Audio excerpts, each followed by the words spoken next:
दिल्ली देश की राजधानी, जहां कानून और सत्ता का सबसे बड़ा केंद्र है, लेकिन इस दिल्ली के कई कोने अब अंडरवर्ल्ड और गैंग की कहानियां बनने के लिए जाने जाते हैं।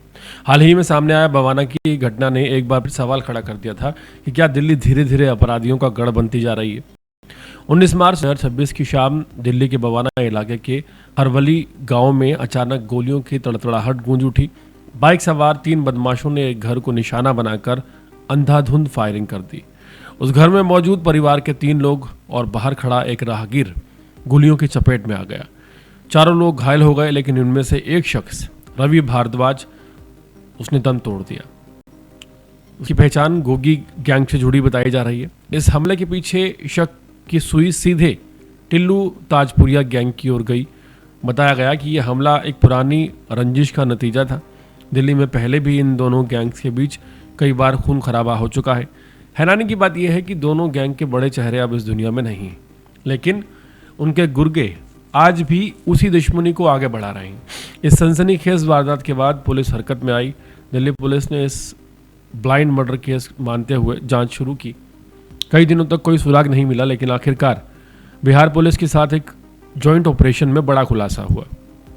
जो मुख्य आरोपी है 20 साल का आकाश उर्फ बिट्टू उर्फ खुड्डी, तो दिल्ली के नांगल ठकरान का रहने वाला है, उसे बेगूसराय से गिरफ्तार कर लिया गया है। पुलिस के मुताबिक यही उस हमले का मुख्य शूटर था। इतनी कम उम्र में बिट्टू का इस तरह गैंग में शामिल होना और दिन दहाड़े गोलियां बरसाना दिखाता है कि अपराधियों के हौसले दिल्ली में कितने बुलंद हैं।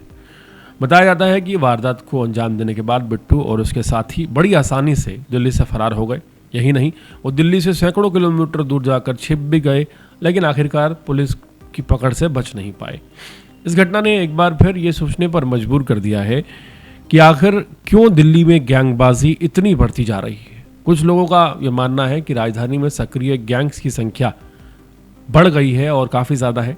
इसी वजह से अपराधियों पर पूरी तरह नियंत्रण पाना मुश्किल हो जाता है। वहीं कई लोग ये भी कहते हैं कि जब 20 साल का युवक भी गैंग का मुख्य शूटर बन जाए तो ये समाज के लिए, दिल्ली के लिए, राजधानी के लिए, देश के लिए खतरनाक संकेत है। दावा किया जा रहा है कि ये पूरी वारदात गैंगवार का नतीजा है, लेकिन सवाल ये है कि क्या सिर्फ गैंगवार कह देने से जिम्मेदारी खत्म हो जाती है। दिल्ली के लोग अब भी ये मान रहे हैं कि अब जो अपराधी हैं वो बेखौफ हैं और कानून का डर उनके दिल में ख़त्म होता जा रहा है।